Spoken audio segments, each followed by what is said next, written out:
2027 का चुनाव भले ही अभी वर्षों है, लेकिन बात करें चुनाव की तो कहीं न कहीं बलिया पहुंचे सपा के राष्ट्रीय अध्यक्ष अखिलेश यादव ने उसका संकेत दे दिया। आपको बता दें कि निजी कार्यक्रम में पहुंचे अखिलेश यादव ने न केवल 2027 चुनाव का आगाज किया, बल्कि भाजपा पर भी जमकर कोसा। बलिया में तेल निकला है, बलिया में तेल निकला है, उसकी रिसर्च हो रही है। सुनने में आ रहा है कि जो सरकार की ओएनजीसी और जो कंपनियां हैं वो भी अब इस दिशा में काम कर रही हैं कि यहाँ पर बड़े पैमाने पे जो भंडारण है तेल का, हमारी अर्थव्यवस्था, भारत की अर्थव्यवस्था को बेहतर करेगा। मुझे पूरा भरोसा है कि जितना उन्होंने अनुमान लगाया होगा तेल का, उससे ज़्यादा तेल बलिया की धरती पर निकलेगा। ये वही धरती है जहाँ क्रांतिकारियों को जन्म दिया, ये वही धरती है जहाँ से राजनीति के टेढ़े मेढ़े रास्ते, खराब रास्तों से पहुँच करके देश के प्रधानमंत्री की कुर्सी तक चंद्रशेखर जी पहुँचे।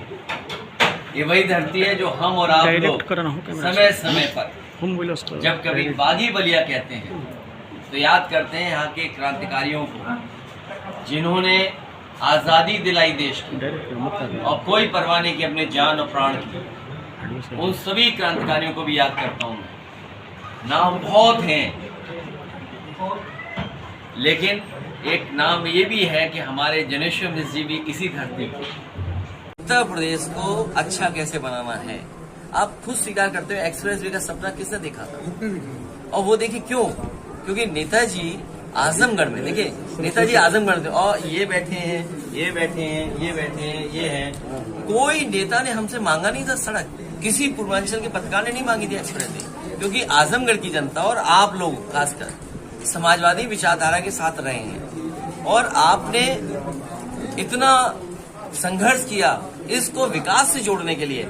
हमने आंख बंद करके एक्सप्रेस वे दिया और मैं आपसे कह रहा हूँ, समाजवादियों ने बनाया होता तो आगरा लखनऊ से अच्छा बना होता। ये योगी जी ने एक्सप्रेस वे बर्बाद कर दिया, जानते ही नहीं कुछ एक्सप्रेस वे क्या होता है।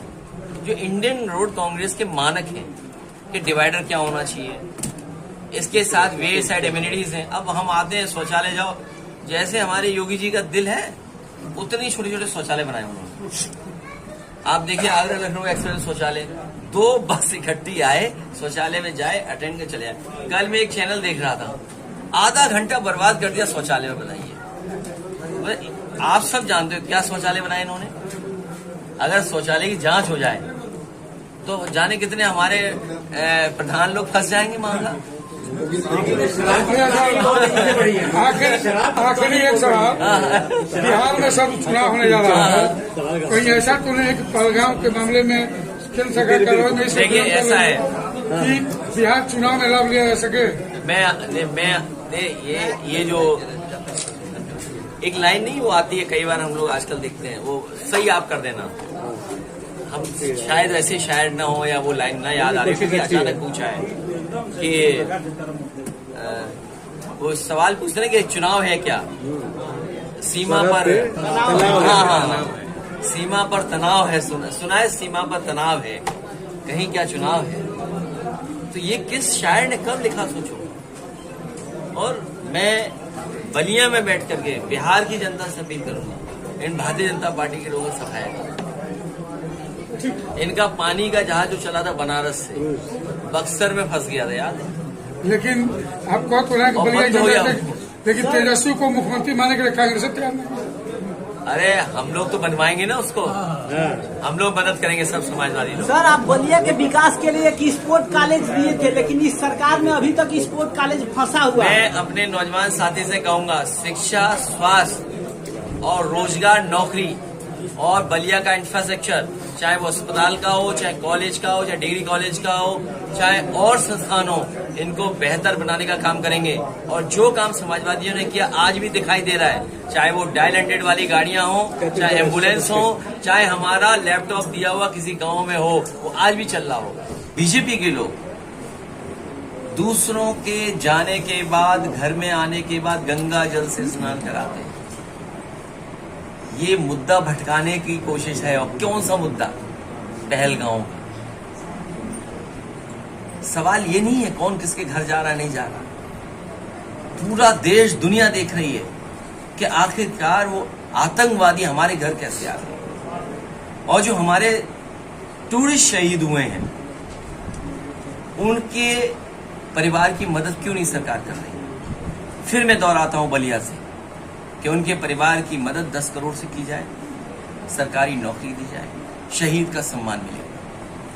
और पहलगांव में जो हुआ है कोई कल्पना नहीं कर सकता था। आपकी जो सिक्योरिटी लैब्स है, आपके जो इंटेलिजेंस फेलियर है, जो आप गाना गाते थे इंटरनल सिक्योरिटी का या बॉर्डर सिक्योरिटी का, जो समय समय पर आप दुनिया के न केवल अर्थव्यवस्था के सबसे बड़े ताकतवर देश बनना चाहते थे बल्कि विश्व गुरु या डंका बजने की बात करते थे या अमृत काल की बात करते थे, वो आतंकवादी घर कैसे आ गए? और घर में आकर के हमारे टूरिस्टों की, निर्दोषों की जान लेकर के वापस चले गए। आखिरकार जम्मू कश्मीर में प्रोत्साहन कौन कर रहा था कि आइए और जाइए, घूम के आइए? उनके परिवार के सदस्यों के हम लोगों ने स्टेटमेंट सुने, इंटरव्यू देखे। हाल ही में बीबीसी में इंटरव्यू देखा मैंने, जो कानपुर की घटना है, क्या नहीं बयान किया उन्होंने, या गुजरात की क्या बयान नहीं किया उन्होंने।